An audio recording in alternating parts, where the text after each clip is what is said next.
وہ پہلے سے ہی جانتا ہے کہ اس دنیا میں کیا ہونے والا ہے، زمین پر یا انسانوں پر کیا مصیبت آنے والی ہے. ہم نہیں جانتے لیکن وہ جانتا ہے، یہ اس کے علم میں ہے، اور اس کا یہ علم لوح محفوظ میں لکھا ہوا بھی ہے. یعنی صرف اللہ تعالیٰ کے پاس ہی وہ علم نہیں بلکہ پوری طرح ریکارڈڈ ہے.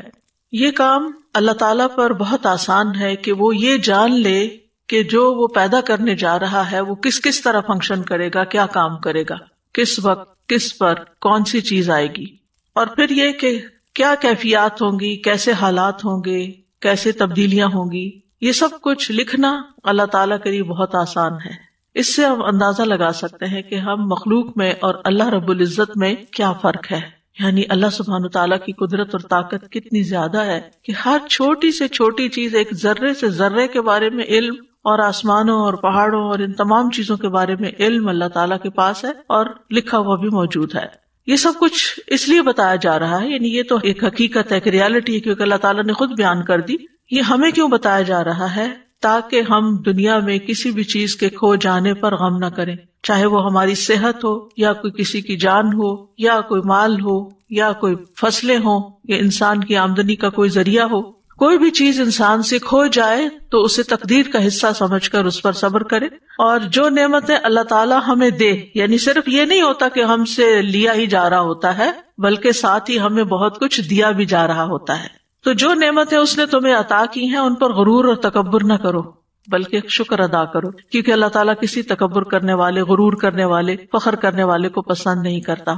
انسان کے یہی دو رویے ہوتے ہیں کہ جب اسے تکلیف آتی ہے تو جزا فضا کرتا ہے، اور جب کچھ مل جاتا ہے تو آپے سے باہر ہو جاتا ہے. اور یہ دونوں رویے اللہ تعالیٰ کو پسند نہیں، بلکہ انسان کو ان دونوں اوقات میں وہ کرنا چاہیے جو اللہ تعالیٰ کو پسند ہے، اور اسے یہ یاد رکھنا چاہیے کہ یہ تقدیر کا ایک حصہ ہے. اللہ تعالیٰ نے یہ میرے بارے میں فیصلہ کیا ہے کہ اس وقت زندگی کے اس موڑ پر مجھے اس طرح کی بیماری آئے، یا تکلیف آئے، یا کوئی چیز جائے یا پھر آئے. عموماً یہ ہوتا ہے کہ ہم تکلیفوں کو زیادہ یاد رکھتے ہیں، ان کا تذکرہ زیادہ کرتے ہیں، لیکن جو نعمتیں ہمیں ملی ہیں ان کو ہم یاد بھی نہیں کرتے، گنتے بھی نہیں، ان پہ شکر بھی کم ادا کرتے، ان کا ذکر بھی نہیں کرتے. یعنی عام طور پر ہماری جو گفتگو، انٹریکشن، کنورسیشن، میسج ایکسچینجنگ جو ہوتی ہے وہ تکلیفوں پر مبنی، مسائل پر مبنی، پریشانیوں پر مبنی ہوتی ہے. اس میں عام طور پر ان چیزوں کا زیادہ ذکر ہوتا ہے. لیکن زندگی میں ہم نے کیا اچیومنٹس کی، ہمیں اللہ تعالیٰ نے کن کن نعمتوں سے نوازا، کیا کیا ہم پر رحمتیں ہوئی، کیسے کیسے ہمیں مواقع ملے، کیسی کیسی نعمتوں میں اس نے رکھا ہوا ہے، اس کا تذکرہ یا تو ہوتا نہیں، یا پھر ہوتا ہے تو فخر اور غرور کے انداز میں ہوتا ہے، اپنا کارنامہ بتایا جاتا ہے، اور یا پھر اس کے ذریعے دوسروں پر برتری جتائی جاتی ہے، جبکہ شکر ادا کم ہی کیا جاتا ہے. تو اللہ تعالیٰ فرما رہے ہیں ما اصاب من مصیبت فی الارض، نہیں پہنچتی کوئی بھی مصیبت جو زمین کو پہنچتی. زمین پر کون کون سی مصیبتیں آتی ہیں؟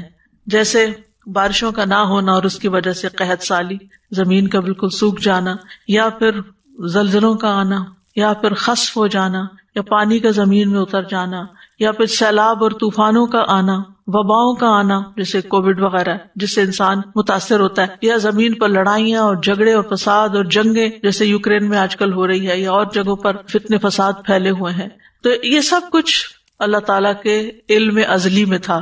یعنی شروع سے ہی اللہ تعالیٰ کو پتا تھا کہ میں اس زمین پر انسان کو پیدا کروں گا اور ان کی مختلف چیزوں سے آزمائش کروں گا، اور یہ چیزیں زمین پر ہوں گی. یہ اللہ تعالیٰ کا علم سابق ہے. یعنی الا فی کتاب من قبل ان نبرأها ولا فی انفسکم، اور نہ تمہارے نفسوں میں کوئی تکلیف آتی ہے، یعنی انسان کی جان پر.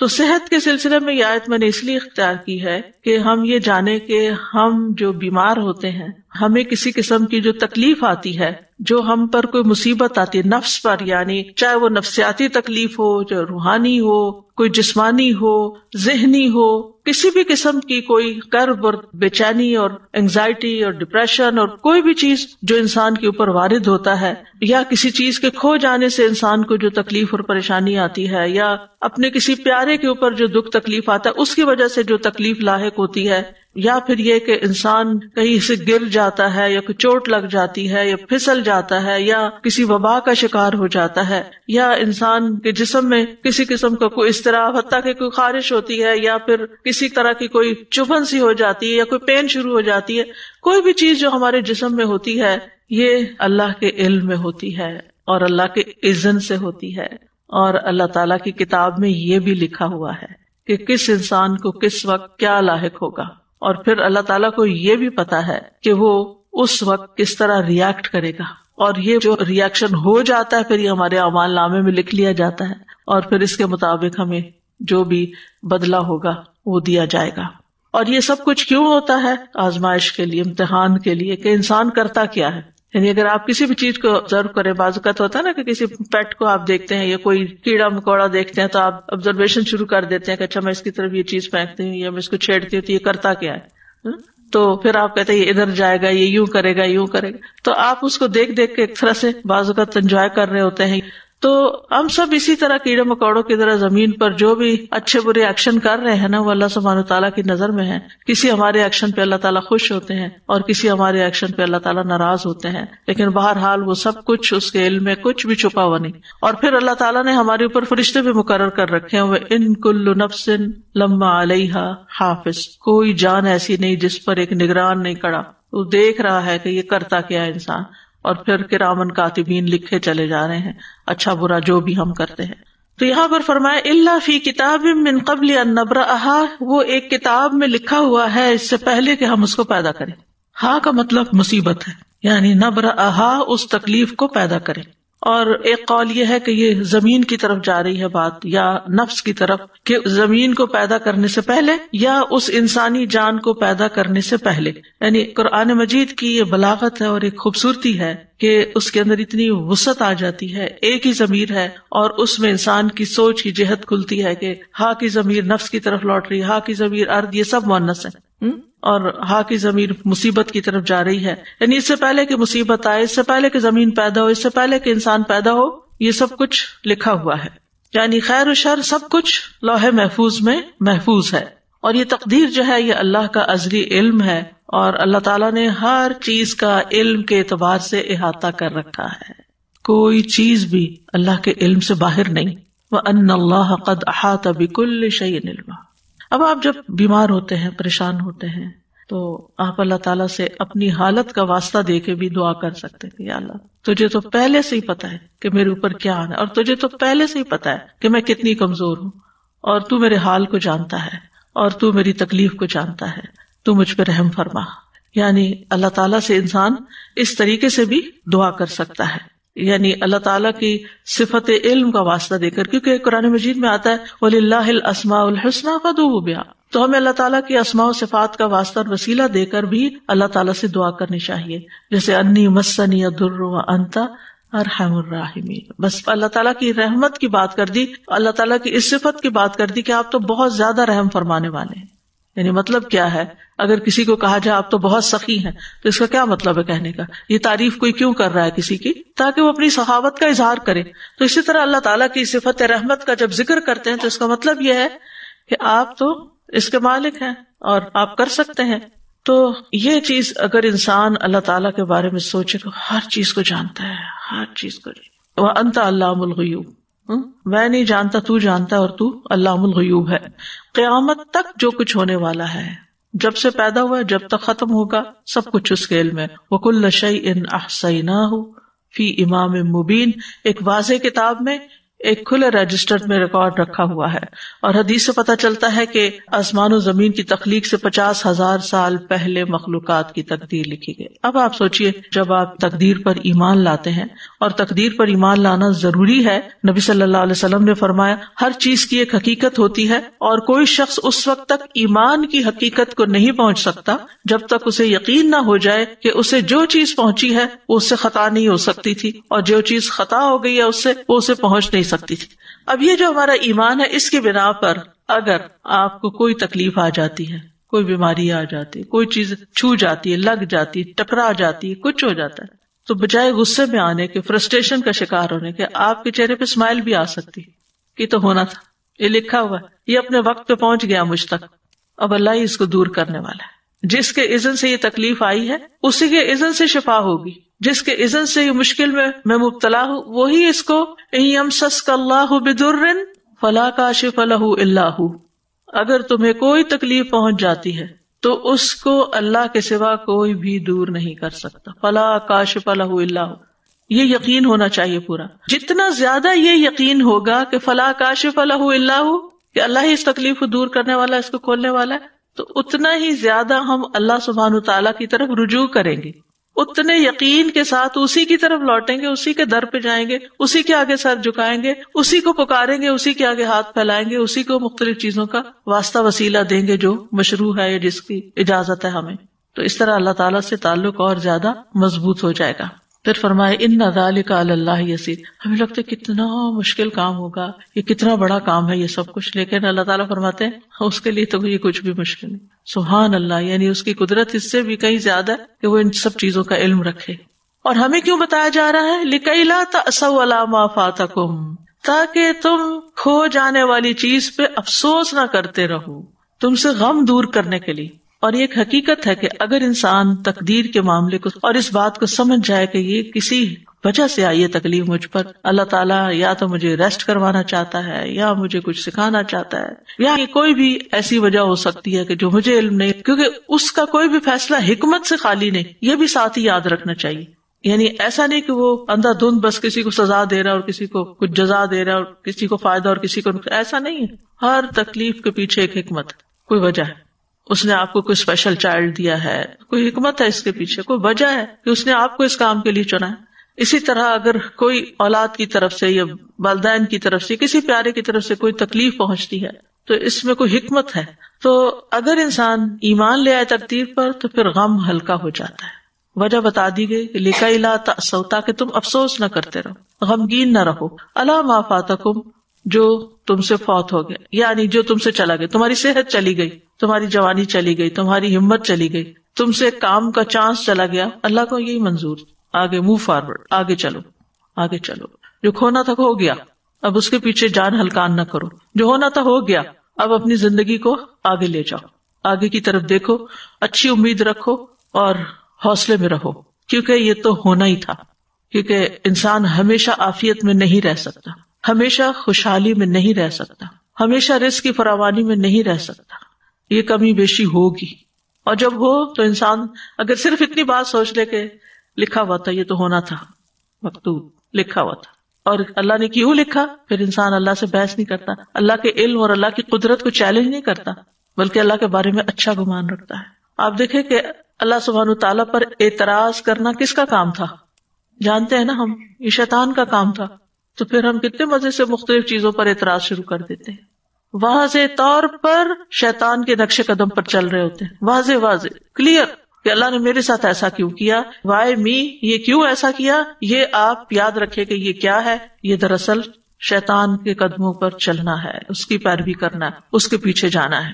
اور پھر دوسرا رویہ جو شیطانی رویہ ہوتا ہے، انا خیر منہ، وہ کیا ہے، تکبر والا. اور یہ تکبر والا رویہ یہ بھی اللہ کو ناپسند، یہ دونوں شیطانی رویے اللہ کو ناپسند ہے. ولا تفرحوا بما آتاکم، اس پہ مت خوش ہو، مت اتراؤ، مت اکڑو جو اللہ نے تمہیں دیا ہے. یعنی اپنی کسی بھی اسکل پر، اپنی کسی ذہانت پر، اپنی کسی قابلیت پر، اپنے کسی کارنامے پر، اپنی کسی کامیابی پر. کیونکہ عام طور پر کیا ہوتا ہے، یعنی ذرا سے دوسروں سے کوئی بہتر کام کر لیتے ہیں تو پھر ہم دوسروں کو حقیر سمجھنا شروع کر دیتے ہیں. میں اس سے بہتر ہوں، مجھے زیادہ اچھا پکانا آتا ہے، مجھے زیادہ اچھا پڑھانا آتا ہے، مجھے زیادہ اچھا فلاں کام آتا ہے. یعنی کوئی بھی جو کام اپنی چاہے قابلیت ہو، یا میرے پاس یہ زیادہ اچھا ہے، میرے بچے زیادہ خوبصورت ہیں، میرے بچے زیادہ پڑھے لکھے ہیں، میرا گھر زیادہ اچھا ہے، میرا یہ، یعنی انسان کو جتنی بھی نعمتیں ملی ہیں پھر انسان ان پر اترائے نہیں، فخر نہیں کرے.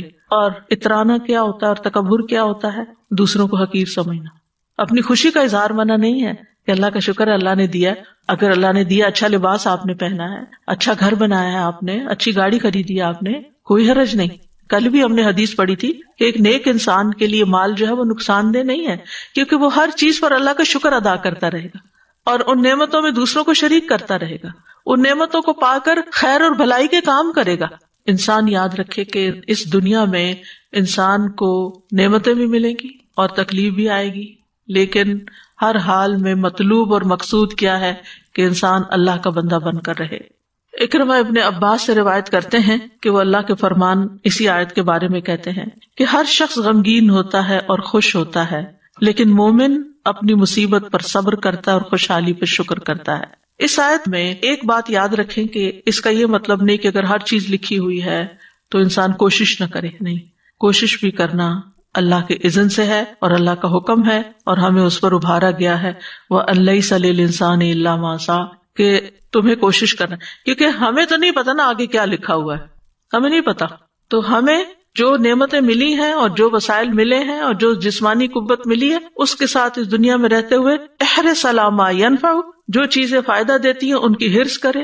انسان اپنی صحت کا خیال رکھے، انسان اپنے لیے وہ تمام وسائل اختیار کرے، چاہے ایکسرسائز ہے، چاہے بریدنگ ہے، چاہے ہیلدی ڈائٹ ہے، یا جو بھی، یا پھر اگر بیمار ہوتا ہے تو علاج کرتا ہے. تو یہ انسان کے پارٹ پر ہے اور اس کو کرتے رہنا چاہیے. لیکن کچھ چیزیں کرتے رہنے کے باوجود بھی الٹ ہو جاتی ہیں تو وہ پھر انسان کو یہ یاد رہے اس وقت کہ یہ ہونا تھا. کیونکہ انسان اس وقت زیادہ پشیمانی کا شکار ہوتا ہے، میں تو اتنی زیادہ کیئرفل ہوں اپنے ڈائٹ کے بارے میں نے تو کبھی شوگر استعمال نہیں کی تھی، مجھے یہ بیماری کہاں سے آ گئی، اور یہ نہیں، یہ لکھا تھا. اس کی حکمت اللہ کو پتا ہے کہ اس نے آپ کو یہ بیماری کیوں بھیجی اور اس کے ذریعے آپ کو کیا سکھانا تھا، یا اس کے ذریعے آپ کے کتنے درجات بلند کرنے تھے. تو یہ اللہ تعالیٰ کو پتا ہے. ہمیں کیا کرنا ہے؟ احتیاط بھی برتنی ہے بیماری سے بچنے کے لیے، اور اگر آ جائے تو علاج بھی کرنا ہے، اسباب اختیار کرنے ہیں، لیکن اس سارے آزمائش کے عرصے میں اللہ سے راضی رہنا ہے. واللہ لا يحب كل مختال فخور، اللہ تعالیٰ کسی ایسے بندے کو پسند نہیں کرتا جو اپنے عمل میں غرور کرے اور اپنے قول میں فخریہ زبان استعمال کرے، فخر کرے. یعنی عمل میں ایسا لباس پہنے جو گھسیٹ گھسیٹ کے چلے، یا ایسی چال چلے، اور پھر یہ کہ باتوں میں ایسی ایسی باتیں کرے کہ جو دوسروں کو ہرٹ کرنے والی ہوں، شیخی بگاڑنے والی ہوں. تو بے صبرا کرنے والا غم اور سرکش کرنے والی خوشی جو ہے، ان دونوں کی ممانعت کی گئی ہے. ابوبکر صدیق رضی اللہ عنہ کے پاس جب زیادہ مال لایا گیا، آپ کو معلوم ہے کہ نبی صلی اللہ علیہ وسلم کے زمانے میں فتوحات کا سلسلہ شروع ہو گیا تھا، بہت سی جگہوں سے غنائم وغیرہ آ رہے تھے. حضرت ابوبکر کے زمانے میں اور زیادہ بڑھ گیا، حالانکہ صرف 2 سال ہی تھے. تو جب زیادہ مال آیا آپ کے پاس تو انہوں نے کہا، اے اللہ، ہم طاقت نہیں رکھتے مگر یہ کہ ہم اس بات پر خوش ہوں جو تو نے ہمارے لیے مزین کیا ہے. یعنی ہمیں مال اچھا لگتا ہے، کوئی چیز ملتی ہے تو ہمیں خوشی ہوتی ہے. تو اب یہ ہے کہ کیا وہ کوئی بری چیز تھی یعنی جس کا وہ ذکر کرے؟ نہیں، وہ اس بات کا ذکر کرے کہ اللہ یہ ہمارے اندر آپ نے رکھ دیا ہے کہ زین للناس حب الشہوات من النساء والبنین والقناطیر یہ مال کی محبت ہمارے اندر رکھ دی گئی اور ہمیں اس سے خوشی بھی ہوتی ہے. تو مطلب یہ ہے کہ اس سے مراد وہ خوشی ہے، اس طرح خوش ہونا منع ہے کہ جو انسان کو تکبر اور سرکشی کی طرف لے جائے. ورنہ مال کے ملنے پر، نعمت کے ملنے پر، اپنی پسند کی چیز ملنے پر انسان کو کبھی بھی غمگین نہیں ہونا چاہیے بلکہ خوش ہونا چاہیے. اور یہ خوشی کرنا کوئی بری بات نہیں ہے، یعنی خوشی کے موقع پر خوش ہونا اس میں کوئی برائی نہیں ہے. کیونکہ کچھ لوگ ایسے ہوتے ہیں ہر وقت بس ایک ایسی حالت میں رہتے ہیں کہ نہ کسی خوشی کے موقع پہ خوش ہوتے ہیں، نہ کسی غم کے موقع پہ غمگین ہوتے ہیں. ہم نیک پارسا نہیں، خوشی کی کوئی چیز ہے، کوئی نعمت ملی، خوشی کا اظہار کرے. فاما بنعمت ربک فحدث، بس لمٹ کے اندر، اس سے اوپر نہیں جانا کہ تکبر، شیخی بگاڑنا شروع ہو جائے یا آپ دوسروں کو نیچا کرنا شروع کر دیں. یہ نہیں ہونا چاہیے. اور اسی طرح یہ کیسے ہو سکتا ہے کہ غم کا موقع ہو، کوئی پیارا جدا ہو جائے، کوئی تکلیف ہو اور ہم غمگین نہ ہو؟ یعنی کیا ہم پتھر دل ہیں؟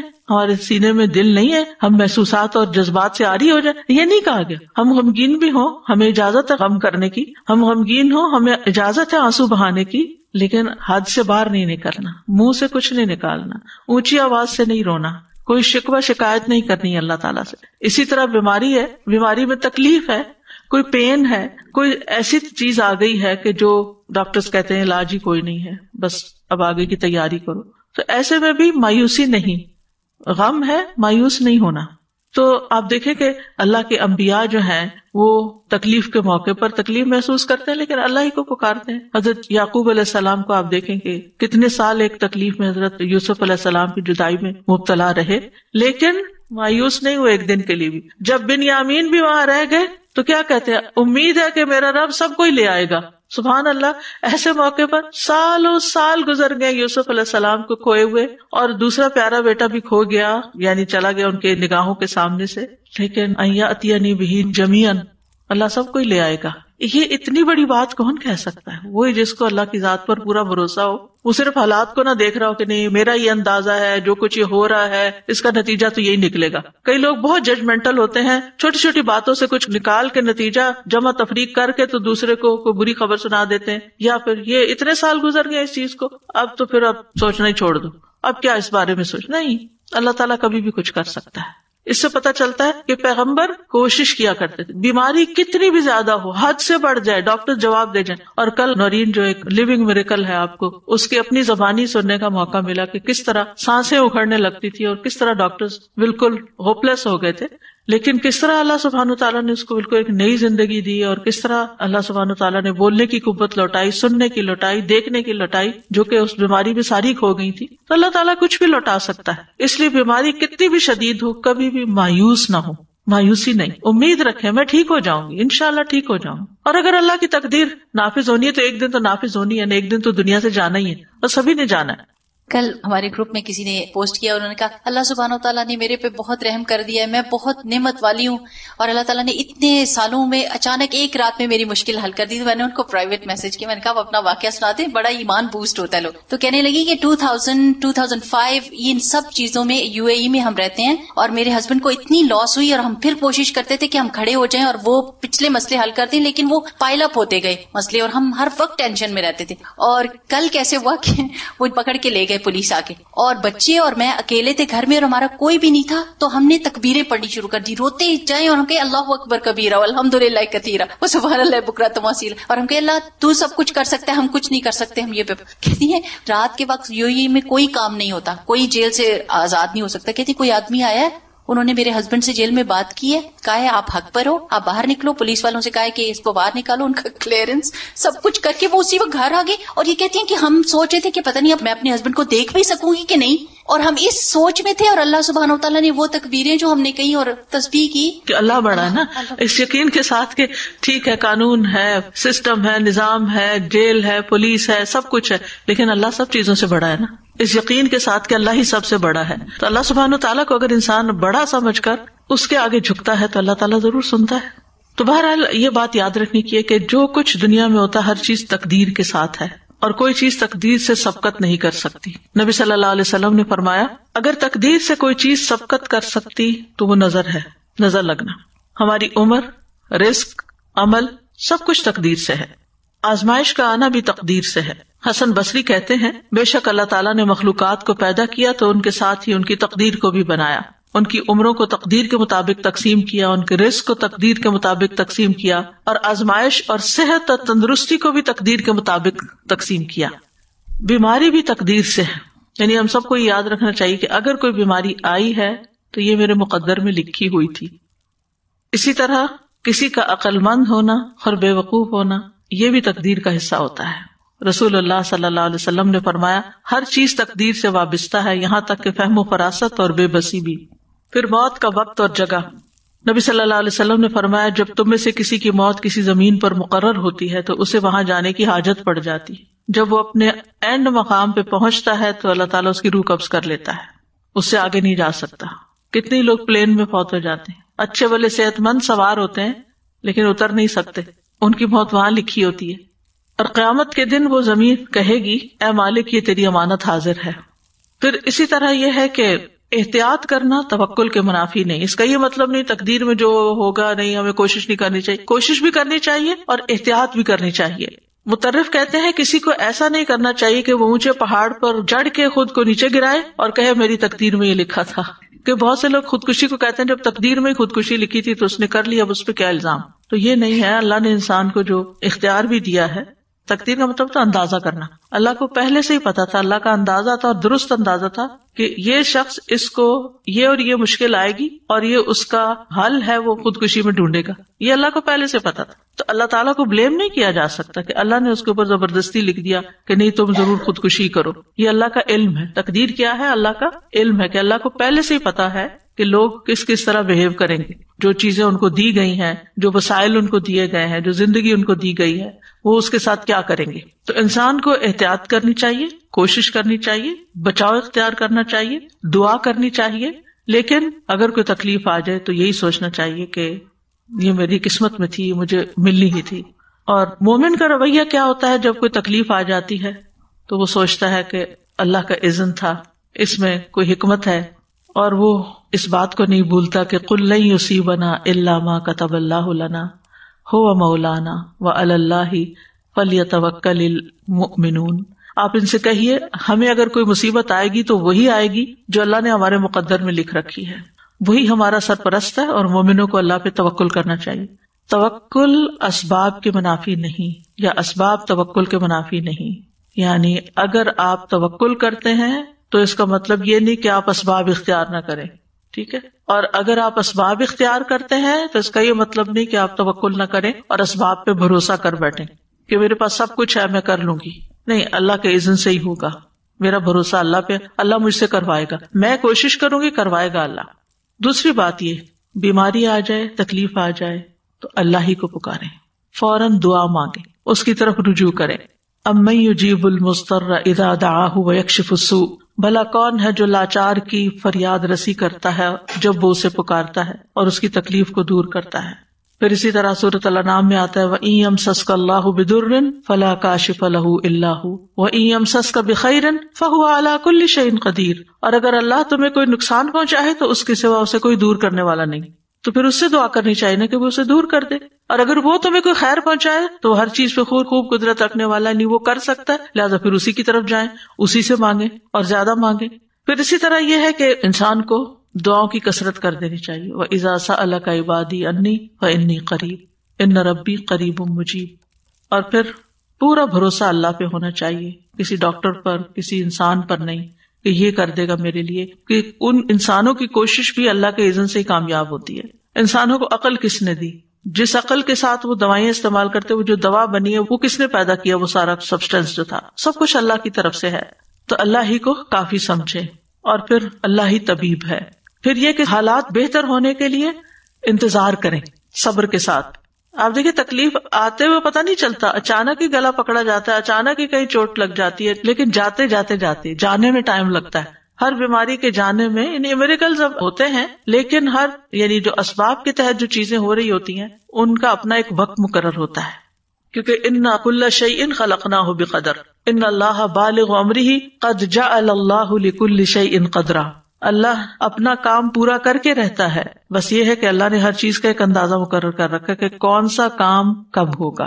پھر یہ کہ مومن تکلیف آنے پر، بیماری آنے پر مایوس نہیں ہوتا، مایوسی نہیں، کیونکہ اس کا رب رحیم ہے، ارحم الراحمین ہے. کتب علی نفسہ الرحمہ، اللہ نے اپنے آپ پر رحمت کرنا لازم کر لیا ہے. پھر اگر بیماری طویل بھی ہو جائے تو گھبرانا نہیں، کیونکہ انسان کے گناہ جھڑتے رہتے ہیں اور اس کے درجات بلند ہوتے رہتے ہیں. رسول اللہ صلی اللہ علیہ وسلم نے فرمایا، اللہ تعالیٰ فرماتے ہیں جب میں اپنے مومن بندے کو آزماتا ہوں اور وہ تیمارداری کرنے والوں کے سامنے میرا شکوہ نہیں کرتا تو میں اس کو اپنی قید سے آزاد کر دیتا ہوں، یعنی جلد شفا دے دیتا ہوں. اچھا، ایک نفسیاتی پہلو بھی ہے اس کا. آپ جتنا زیادہ بیماری کا تذکرہ کرتے ہیں اور ہر آنے والے کے سامنے بار بار بیماری، تو وہ چیز آپ کے اندر ایک راسخ سی ہو جاتی ہے، ایک نفسیاتی اثر بھی ہوتا ہے، اور چیزیں ویسے ہی پھر ہونے بھی لگتی ہیں. لہٰذا ڈاکٹر کے سوا کسی کو اپنی بیماری کی لمبی چوڑی تفصیلات نہ بتایا کریں. یعنی کچھ لوگ تو اتنی منظر کشی کرتے ہیں کہ دوسروں کو بیزار بھی کر دیتے. دوسرے کیا کریں گے اتنی باتیں سن کے؟ آپ اچھی باتیں کریں، دل خوش کریں. ہاں، اگر ڈاکٹر پوچھتا ہے تو آپ اس کو ضرور ڈیٹیل سے بتائیں کہ اس کو آپ کی بیماری سمجھ آئے اور وہ آپ کو صحیح دوا تجویز کر سکے. لیکن ہر ایک کے سامنے پٹاری کھول کے نہیں بیٹھ جائیں کہ ایسے بھی ہوتا ہے اور ایسے بھی ہوتا ہے. اچھا، پھر اس کا نتیجہ کیا ہوتا ہے؟ ہر کوئی دل پسند مشورے دیتا ہے اور پھر طرح طرح کی آپ کو مفت دوائیں بتاتا ہے کہ یہ بھی کر لو، وہ بھی کر لو، فلاں چیز کر لو، فلاں چیز کر لو. اچھا، اس کا نقصان کیا ہوتا ہے کہ بیک وقت ساری برمار کر دیتے ہیں ہم اور پھر نہ کہیں کے بھی نہیں رہتے.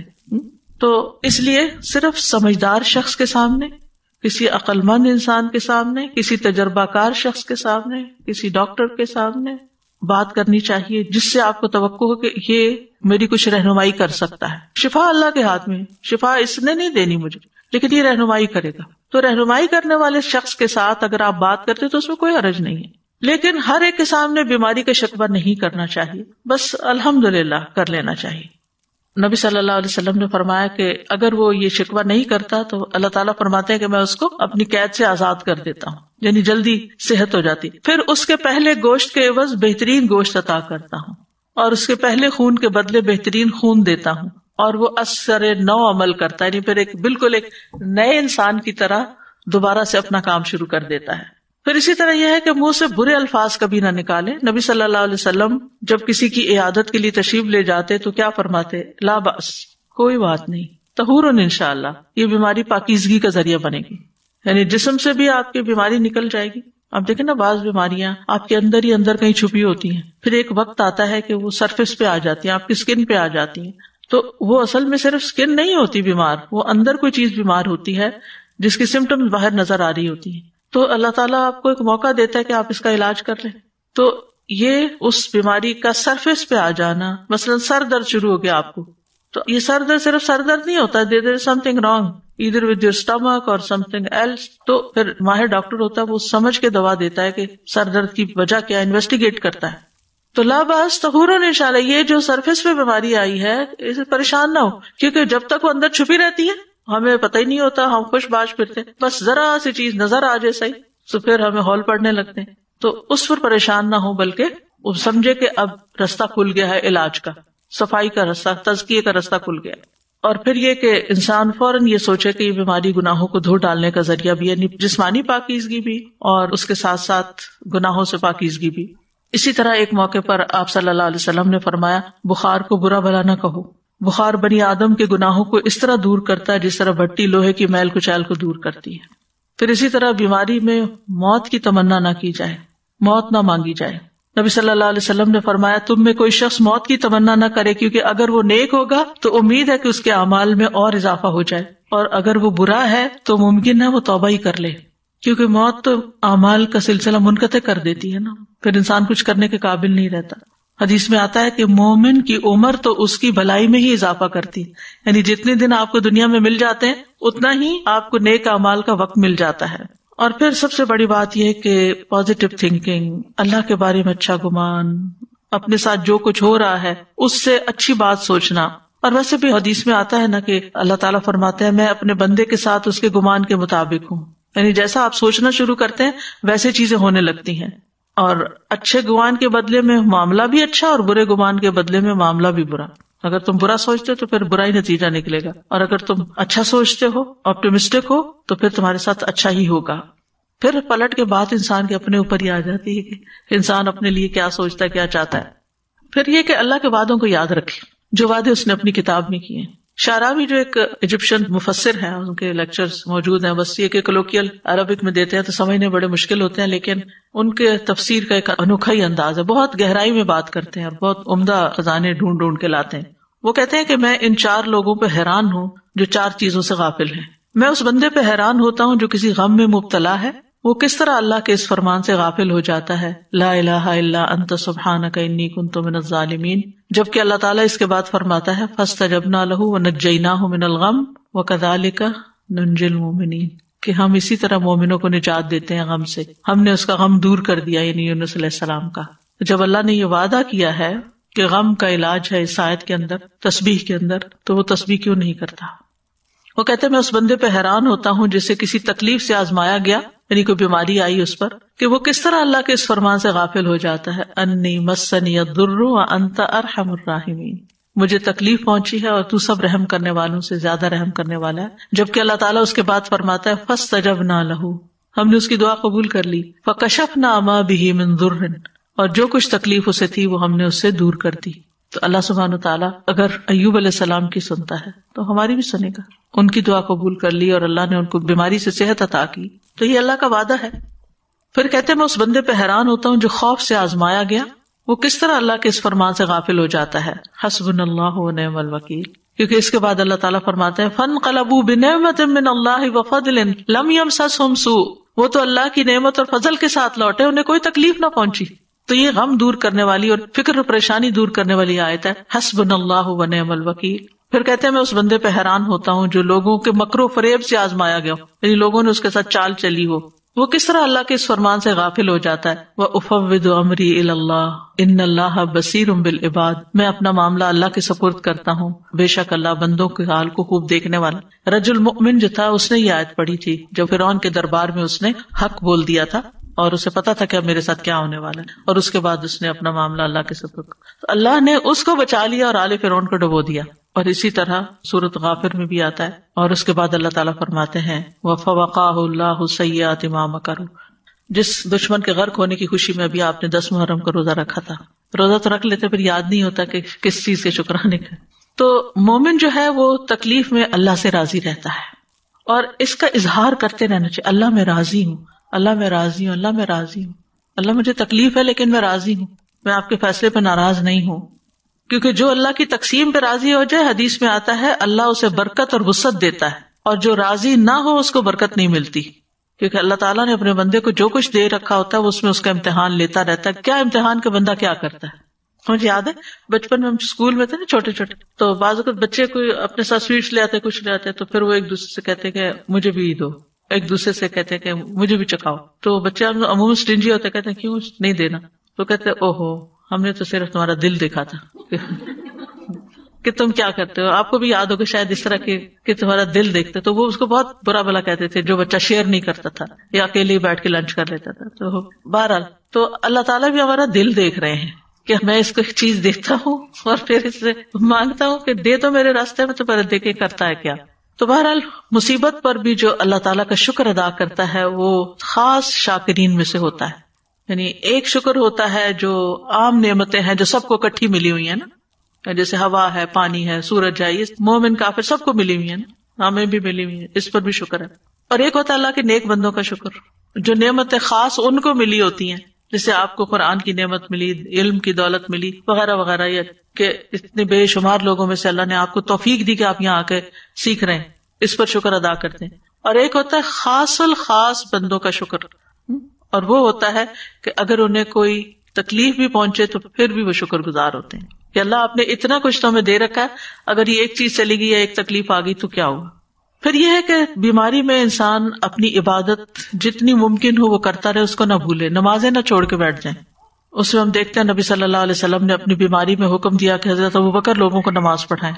جب وہ لوگوں کو نماز پڑھانے لگے تو رسول اللہ صلی اللہ علیہ وسلم نے اس دوران ایک دفعہ اپنے آپ کو ذرا ہلکا محسوس کیا، اور اس وقت ابوبکر ابھی نماز پڑھا رہے تھے کہ آپ وہاں تشریف لے گئے. ابوبکر نے آپ کو دیکھا تو پیچھے ہٹنا چاہا، لیکن آپ نے اشارے سے ان کو اپنی جگہ پر رہنے کا حکم دیا. پھر آپ ابوبکر کے برابر ان کے پہلو میں بیٹھ گئے. تو ابوبکر رسول اللہ صلی اللہ علیہ وسلم کی اقتداء کر رہے تھے اور لوگ ابوبکر کی پیروی کر رہے تھے. تو بیماری میں اللہ کا ذکر خوب کرتے رہیں. ایک بڑی خوبصورت حدیث ہے، یہ دعائیں ایپ میں نے یہ ڈلوا دی ہوئی ہے، یہ ذکر بھی.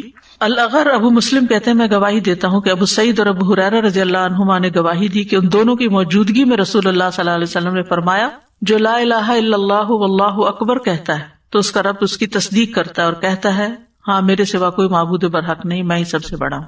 جب وہ لا الہ الا اللہ وحدہ کہتا ہے تو اللہ تعالیٰ فرماتا ہے ہاں مجھ تنہا کے سوا کوئی معبود برحق نہیں. اور جب وہ لا الہ الا اللہ وحدہ لا شریک لہ کہتا ہے تو اللہ تعالیٰ کہتا ہے ہاں مجھ تنہا کے سوا کوئی معبود برحق نہیں اور میرا کوئی شریک نہیں. اور جب لا الہ الا اللہ لہ الملک و لہ الحمد کہتا ہے تو اللہ تعالیٰ کہتا ہے کہ ہاں کوئی معبود برحق نہیں مگر میں، میرے ہی لیے بادشاہت اور میرے ہی لیے حمد ہے.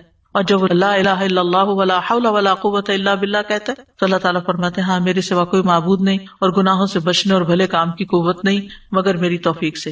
آپ فرماتے تھے جو کوئی ان کلمات کو اپنی بیماری کی حالت میں کہے اور مر جائے تو اسے آگ نہیں کھائے گی. تو ہر بیمار کو یہ ذکر ضرور کرنا چاہیے.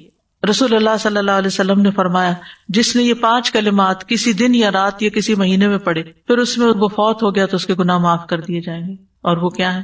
لا الہ الا اللہ واللہ اکبر، لا الہ الا اللہ وحدہ لا الہ الا اللہ ولا شریک لہ، لا الہ الا اللہ لہ الملک ولہ الحمد، لا الہ الا اللہ ولا حول ولا قوت الا باللہ.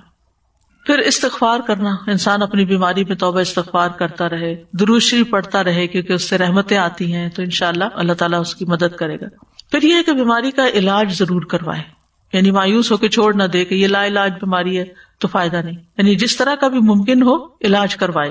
کیونکہ نبی صلی اللہ علیہ وسلم نے فرمایا اے اللہ کے بندو علاج کیا کرو، کیونکہ اللہ تعالیٰ نے جو بیماری بھی اتاری ہے اس کے ساتھ اس کی شفا بھی نازل کی ہے سوائے موت اور بڑھاپے کے، یعنی کوئی بیماری بھی لا علاج نہیں. آپ فرما رہی ہیں نا کہ علاج کرنا ضروری ہے، مگر کبھی کبھی کچھ ایسا حالات ہو جاتے ہیں کہ انسان کی اتنی اولڈ ایج ہوتی ہے اور اس کا علاج جو ہوتا ہے وہ اتنا ڈیفیکلٹ ہوتا ہے تو کوئی نہیں کروانا چاہتا، تو از دیٹ اوکے؟ اگر کسی علاج کے نتیجے میں زیادہ بڑی تکلیف کا امکان ہے تو پھر وہ علاج نہ کرایا جائے، کوئی آلٹرنیٹ تھراپی دیکھی جیسے کینسر ہو جاتا ہے کافی بڑی ایج جی میں، تو اس کا صرف ایک سرجری ہی علاج نہیں ہوتا، کچھ اور چیزیں بھی. جی وہ کیمو سے بھی منع کر دیتے ہیں، کوئی حرج نہیں، سرجری سے بھی منع کر دیتے ہیں. جی کوئی حرج نہیں. اس میں پھر یہ کہ آلٹرنیٹ تھراپیز ہوتی ہیں جو پین کو یا تکلیف کو کم کریں، یعنی کوئی نہ کوئی ہیلا چارہ، کوئی فزیکل تھراپی، کوئی اور چیز جو کسی طرح ایز کرے بیمار کو. بیسیکلی دے گیو سم سیڈیٹیوز اور تھنگز لائک دیٹ، ٹھیک ہے کہ اس کو پین ریلیف ملے. ہاں، اور اس کے ساتھ انسان دعا کرے، ذکر اذکار جب تک اللہ نے زندگی رکھی ہے. جیسے سیڈیٹیوز یہ بھی تو پھر ایک علاج ہی ہے نا ایک طرح سے. اس جی جی، اور پین کلرز دیتے ہیں بیسیکلی، جی وہ کہتے ہیں کہ جتنا چھیڑیں گے اتنی زیادہ تکلیف. بالکل. تو اللہ تعالیٰ نے کوئی بیماری ایسی نہیں پیدا کی کہ جس کا علاج پیدا نہ کیا ہو. علاج کرنا چاہیے، علاج کرتے رہنا چاہیے. اور بڑھاپے کا علاج نہیں ہے یہ. دیکھیں نا، آپ کہنے کہ اتنے بڑھاپے میں جا کے اگر ایسی کوئی بیماری ہو جاتی تو پھر اس کا واقعی علاج نہیں ہوتا اور صرف اس کی تکلیف کو ہی کم کرنے کی طرف توجہ ہوتی ہے. یہ تو نبی صلی اللہ علیہ وسلم نے خود بھی فرما دیا. اور یہ بھی یاد رکھنا چاہیے کہ دوا سے شفا اللہ کے اذن سے ہی ہوتی ہے، انسان کے ہاتھ میں نہیں. دوا کے اندر کچھ نہیں ہے، دوا اللہ کے اذن سے ہی شفا دیتی ہے. ایک بندے کو وہی فائدہ دیتی ہے چیز، دوسرے کے اوپر اثر ہی نہیں کرتی. اور پھر یہ کہ صرف میڈیسن ہی نہیں بلکہ اللہ کے کلام سے بھی شفا حاصل کرنی چاہیے. اگر کوئی ایسا بیمار ہے جو سرجری نہیں کروا سکتا، کیمو نہیں لے سکتا، لیکن اس کے اوپر دم وغیرہ مسلسل کیا جا سکتا ہے، تو یہ بھی ایک علاج کا ذریعہ ہے، کیونکہ اللہ کے کلام میں شفا ہے. قل هو للذین آمنوا ھدی وشفاء. نہ صرف یہ کہ جسمانی بیماریوں کا بلکہ روحانی بیماریوں کا. شفاء لما فی الصدور. پھر سنت سے علاج. انبیاء کو قلبی اور روحانی ادویات دی گئی جو فائدہ دیتی ہیں. بعض بیماریاں ایسی ہیں کہ جو ڈاکٹروں کی پہنچ سے باہر ہوتی ہیں، ان کو پتہ ہی نہیں ہوتا کہ بیماری کیا ہے اور اس کا علاج بھی نہیں کر سکتے، وہ جانتے نہیں ہوتے. تو ایسی صورت میں خاص طور پر جو وحی کے ذریعے ہمیں ملا ہے اس کے ذریعے علاج کرنا فائدہ دیتا ہے، اور وہ بھی کروانا چاہیے، یعنی روحانی علاج جس کو کہتے ہیں. کیونکہ اللہ کے سوا کوئی نہیں جانتا کہ اس بیماری کا کاز کیا ہے. تو ڈاکٹرز کو جب تک کاز سمجھ نہیں آتی تو وہ علاج کیسے کریں؟ وہ اپنی عقل سے اس تکلیف کو دور کرنے کے لیے کچھ نہ کچھ دیتے رہتے ہیں، لیکن بعضوں کو صرف وقتی آرام آتا ہے اور پھر تکلیف بڑھ جاتی ہے یا آرام آتا بھی نہیں ہے. ابھی آج ہی کسی نے مجھے ذکر کیا کہ انہوں نے شوگر کی دوا دی اور وہ دوا ایسی تھی کہ اس سے کڈنی جو ہے وہ متاثر ہو گئی، تو اس کو بھی کوئی خاص آرام نہیں آیا اور ساتھ ایک اور آرگن جو ہے وہ بھی ڈیمیج ہو گیا. تو یہ صورت بھی بعض اوقات ہوتی ہے. تو انسانی کوششیں اب بھی انسانی جسم کو سمجھنے میں ناکام ہے کہ یہ کس طرح ورک کرتا ہے. جتنا بھی ہوا ہے الحمدللہ فائدہ بھی بہت ہے، بیماریاں دور بھی ہوتی ہیں، لیکن پھر بھی مکمل کمپلیٹ علم انسانوں کے پاس نہیں ہے. وہی الہی کے ذریعے جو اللہ نے کلام اتارا ہے، جب اللہ نے فرما دیا کہ اس میں شفا ہے تو قرآن سے شفا حاصل کرنی چاہیے. کل مجھ سے کسی نے اپنا تجربہ شیئر کیا، 65+ ہیں وہ بھی ماشاءاللہ. تو وہ کہنے لگی کہ میں کسی دوا پر نہیں ہوں، مجھے کسی قسم کی دوا کی ضرورت نہیں ہوتی، نہ کوئی وٹامن نہ کچھ. میں نے کہا کیا راز ہے؟ کہتی کہ میں روزانہ کا جو قرآن پڑھتی ہوں ساتھ ہی پانی رکھ لیتی ہوں، اس پہ دم کرتی ہوں اور وہ روز پی لیتی ہوں، میری ساری چیزیں اسی سے ٹھیک ہوتی. سبحان اللہ. یقین کی بات ہے نا، یقین کی بات ہے. ورنہ آپ دیکھیں کہ جو عمر بڑھتی جاتی ہے دوائیوں کی تعداد بڑھتی جاتی، ڈوز بڑھتی جاتی، کیونکہ یہ یقین ہے کہ قرآن شفا ہے. اللہ تعالیٰ نے فرما دیا ہے کہ وَنُنَزِّلُ مِنَ الْقُرْآنِ مَا هُوَ شِفَاءٌ وَرَحْمَةٌ. شفا بھی ہے، رحمت بھی ہے. اور پھر یہ کہ قرآن میں سے کہیں سے بھی پڑھ لیں. بعض تو اسپیسیفک آیات تجربے مشاہدے کی روشنی بتاتے ہیں، وہ بھی ٹھیک ہے، لیکن ادروائز آپ کہیں سے بھی پڑھ لیں، انشاءاللہ آپ کو شفا ہوگی. اور اگر آپ روز یہی پریکٹس شروع کرتے ہیں کہ جب قرآن پڑھنے لگے اپنا پانی پاس رکھ لیں، اونچی آواز سے تلاوت کریں، اور پھر وہ پانی کے اندر وہ جو آپ کی قرآن کی آیات کا اثرات ہیں وہ جائیں گے اور وہی پی لیں، اور وہ آپ کے کان بھی سن رہے ہیں، آپ کا جسم بھی سن رہا ہے، اور پانی بھی آپ کے اندر وہی گیا ہے، تو انشاءاللہ شفا ہوگی. پھر اسی طرح حجامہ کرانا، کپنگ، کیونکہ نبی صلی اللہ علیہ وسلم نے اس کے بارے میں تلقین کی ہے. اور جب آپ معراج پر گئے تھے تو جس فرشتوں کے گروہ سے ملے تو انہوں نے یہ کہا کہ اپنی امت کو حجامہ کرانے کا حکم دیں. اور اس میں الحمدللہ بہت فائدہ بھی ہوتا ہے. کئی ایسی لا علاج بیماریاں جو کسی دوا سے نہیں جاتی وہ حجامہ سے چلی جاتی ہیں. پھر کلونجی ہے. کلونجی کا بھی یہ ہے کہ بعض اوقات لوگ کہتے ہیں ہمیں یہ سمجھ نہیں آتی کتنی کھائیں کتنی نہیں. آپ بس ایک پنچ روز اگر پانی کے ساتھ لے لیں اور اس نیت کے ساتھ کہ اللہ نے اس میں موت کے سوا ہر بیماری کی شفا رکھی ہے تو اللہ تعالیٰ آپ کو شفا دے گا. ہم نہ تو ڈاکٹر ہیں اور نہ ہی ہم جانتے ہیں کہ کیا چیز کتنی کیا، لیکن چھوٹی سے چھوٹی مقدار سے برکت ہو جائے گی، فائدہ ہو جائے گا، کیونکہ شفا تو اللہ نے ڈالنی ہے نا. ہماری پھپھی کہا کرتی تھی اللہ تعالیٰ شفا دے تو راکھ کی پڑیا سے بھی ہو جاتی ہے، یعنی اگر اس میں کچھ بھی نہیں ڈلا ہوا راکھ ہی رہا ہے تو وہ بھی کھا لے تو انسان ٹھیک ہو جاتا ہے. پھر اسی طرح شہد اللہ تعالیٰ نے قرآن میں فرمایا ہے کہ فیہ شفاء للناس. اللہ تعالیٰ کی بات تو غلط نہیں ہو سکتی نا. اگر اللہ نے فرمایا کہ فیہ شفاء للناس تو یقین رکھیں کہ فیہ شفاء للناس، اس میں شفا ہے لوگوں کے لیے. بس یہ ہے کہ پھر شہد خالص ہونا چاہیے، ورنہ یہ کہ ہم شہد کو بلیم کرتے رہتے ہیں اور پھر حدیثوں کو ڈاؤٹ کرتے رہتے ہیں. من جد وجد، اس کا مطلب جو کوشش کرتا ہے پا لیتا ہے. میں یہ سوچ رہی تھی کہ نیت بہت امپورٹنٹ ہے. اگر ہم شہد لے رہے ہیں، ہم کلونجی لے رہے ہیں، ہم زیتون لے رہے ہیں، تو ہماری نیت اگر یہ ہے کہ اس میں اللہ نے بولا ہے تو اللہ کی کہیں بھی بات غلط نہیں ہوتی، اس سے مجھے شفا ملے گی، تو پھر شفا مل جائے گی. جیسے انسان سوچتا ہے نا پھر باڈی بھی ویسے جیسے کام وہ کرتا. پانی سے شفا ہو گئی. تو جیسے اپنی نیت انسان کو جائزہ لینا ہے. اللہ کا حکم، رسول اللہ صلی اللہ علیہ وسلم کا حکم اور آپ کا تجربہ کافی ہے ہمارے. اسی طرح آب زمزم حدیث میں آتا ہے جس مقصد کے لیے پیا جائے وہ اس سے فائدہ ہوتا ہے. یعنی الحمدللہ مسلمانوں کے ہر گھر میں کچھ نہ کچھ زمزم جو ہے موجود ہوتا ہے، تو وہ اکٹھا نہ پی جائیں بلکہ اس کو تو تبرک کے طور پہ رکھیں، اور آپ اپنے پانی میں تھوڑا تھوڑا ڈال کے اس کو، کیونکہ جس پانی میں آپ ڈالتے ہیں اس سارے کی تاثیر بھی بدل جاتی. تو دم کر کے رکھ لیں، سورۃ فاتحہ پڑھ کے رکھ لیں اور اس کے اندر سے تھوڑا تھوڑا پھر پیتے رہیں. کلونجی کی بات جیسے آپ نے کی تو میری اپنی پریکٹس یہ ہے کہ بہت زمانے سے الحمدللہ کلونجی میں نے پیس کے رکھی ہوئی ہوتی ہے ایک بوٹل کے اندر، اور ہر کھانے کے اندر لیکن ایوری تھنگ میں ایک چٹکی اور پنچ ڈال دیتی ہوں درود شریف پڑھ کے. الحمدللہ. پھر پانی سے علاج، یعنی زمزم تو ہے ہی لیکن اگر زمزم نہیں ہے تو پھر پانی. نبی صلی اللہ علیہ وسلم نے فرمایا جب کسی کو بخار ہو جائے تو 3 رات سحری کے وقت اس پر ٹھنڈا پانی بہایا جائے. ٹھنڈے سے مراد بہت برف والا ٹھنڈا نہیں، یعنی نارمل ٹیمپریچر، روم ٹیمپریچر ہوتا ہے، یعنی گرم کیے بغیر اس کو جیسا ہے ویسا ہی انسان کے اوپر بہا دیا جائے. اگر پانی بہایا نہ بھی جا سکے نا تو گیلی پٹی رکھیں، اس سے بھی فائدہ ہوتا ہے. نبی صلی اللہ علیہ وسلم نے اپنے مرض الوفات میں فرمایا مجھ پر 7 ایسے مشکیزوں کا پانی ڈالو جن کا منہ نہ کھولا گیا ہو، یعنی یوزڈ نہ ہو، پوری بھری ہوئی، شاید مجھے کچھ آرام ہو جائے. یعنی زیادہ پانی، جیسے ٹب میں بیٹھ جاتے ہیں، لیکن ٹب میں بیٹھنے سے کیا ہوتا ہے وہ تو اسی میل کے اندر ہی آپ رہتے ہیں، تو اگر اوپر سے بہتا ہے پانی تو وہ زیادہ پھر فائدہ مند ہے. اسی طرح عود ہندی میں شفا ہے، اور خاص طور پر عود ہندی جو ہے، یہ جو کست ہندی جس کو بولتے ہیں نا آپ، کست ہندی، کست بہاری، خاص طور پر حلق کی بیماری، کیونکہ اگر حلق کی بیماری ہو تو اس کو ناک میں ڈالنے کے لیے کہا گیا ہے، اور اگر پھیپھڑوں کو تکلیف ہو یا کوئی نمونیا وغیرہ ہو تو پھر حلق میں ڈالنے کی، یعنی اورلی لینے کی ضرورت ہوتی ہے. پھر اسی طرح کھمبی کے پانی میں شفا ہے، یعنی مشروم میں، اس کا پانی آنکھ کی دوا ہے. مہندی، نبی صلی اللہ علیہ وسلم کو زخم ہوتا یا کانٹا چبھتا تو آپ اس جگہ مہندی لگاتے تھے. اب نا مہندی کا تیل بھی بنتا ہے، تو وہ کسی نے مجھے بتایا اور میں نے کسی کے ساتھ شیئر کیا، تو ان کو کافی عرصے سے ایسی تکلیف تھی، اسکن ڈیزیز تھی، کہ جو کسی قسم کی آئنٹمنٹ، کسی قسم کی دوا سے نہیں ٹھیک ہو رہی تھی. تو الحمدللہ وہ مہندی کا تیل لگانے سے بہت حد تک وہ تکلیف دور ہو گئی. تو بعض اوقات یہ مہندی جیسے ہے ویسے ہی لگا لی جائے، یا اس کا پانی نکال کے، جیسے پتے کوٹ کے اور اس کا پانی نکال کے اس سے، یا پھر یہ کہ اس کا تیل بنا کے جیسے اور تیل بنتے ہیں. جو ممنوع علاج ہیں ان میں داغنے کی ممانعت ہے، یعنی جلانے کی.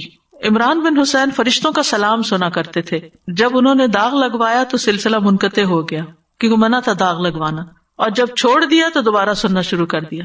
اچھا، کبھی آپ اس طرح کی کوئی آواز سنے نا تو یہی نہ سوچا کرے کہ کوئی جن ہے. ہر وقت ہم منفی سوچتے ہیں، ہو سکتا ہے کوئی فرشتہ ہی سلام کر رہا ہو آپ کو. پھر اسی طرح حرام ادویات کا استعمال نہ کریں، کیونکہ حرام میں اللہ نے شفا نہیں رکھی. رسول اللہ صلی اللہ علیہ وسلم نے منع کیا ہے ان الدواء الخبیث، خبیث اور حرام دوائیوں سے، یعنی طیب ہونی چاہیے دوا. پھر اسی طرح شراب وغیرہ کا استعمال علاج کے طور پر، کچھ لوگ وہ برانڈ وہ بچوں کو دیتے ہیں گلے کی بیماری میں یا سلانے کے لیے، تو ایسی چیزوں سے پرہیز کرنا چاہیے. پھر یہ ہے کہ پرہیز علاج سے بہتر ہے، یعنی کوئی دوائی نہ لے، کچھ نہ لے، فاسٹنگ شروع کر دیں تو فاسٹنگ میں بھی شفا ہے. اور پھر دعائیں، آیات، سب سے بڑھ کر سورۃ الفاتحہ جس کا نام یہ شفا ہے، سورۃ الفاتحہ سے علاج کریں. خارجہ بن سل تمیمی اپنے چچا سے نقل کرتے ہیں، ایک مرتبہ وہ رسول اللہ صلی اللہ علیہ وسلم کی خدمت میں حاضر ہوئے. جب واپس جانے لگے تو ایک قوم کے پاس سے گزرے جن کے ہاں ایک مجنون آدمی تھا، یعنی اس کا ذہنی توازن ٹھیک نہیں تھا. اسے انہوں نے لوہے کی زنجیروں سے باندھ رکھا تھا. اس کے اہل خانہ کہنے لگے، ہمیں معلوم ہوا کہ تمہارا یہ ساتھی یعنی نبی صلی اللہ علیہ وسلم کو خیر لے کے آیا ہے. وہ خود نہیں ہوں گے مسلمان، نہیں پتا ہوگا، تو کیا اس کے پاس کوئی ایسی چیز ہے کہ جس سے علاج کیا جائے اس کا؟ وہ کہتے ہیں کہ میں نے سورۃ فاتحہ پڑھ کر دم کیا تو وہ ٹھیک ہو گیا. یقین اصل چیز ہے نا، کہ یقین کتنا ہے. ایک لیکچر یقین پر بھی ہونا چاہیے، کیونکہ نا دین کے معاملے میں، دعاؤں کے معاملے میں ہمارا یقین نہیں ہوتا. الثقۃ باللہ. پھر جو منزل ہم پڑھتے ہیں اس میں سورۃ فاتحہ کے علاوہ آیت الکرسی ہے، البقرہ کی آخری 2 آیات ہیں، کیونکہ نبی صلی اللہ علیہ وسلم نے فرمایا جس نے سورۃ البقرہ کی آخری 2 آیات ایک رات کو پڑھی وہ اسے ہر آفت سے بچانے کے لیے کافی ہوں گی. اور آیت الکرسی کا تو فائدہ آپ کو معلوم ہی ہے. پھر معوذات ہیں، قل هو اللہ احد، قل اعوذ برب الفلق، قل اعوذ برب الناس،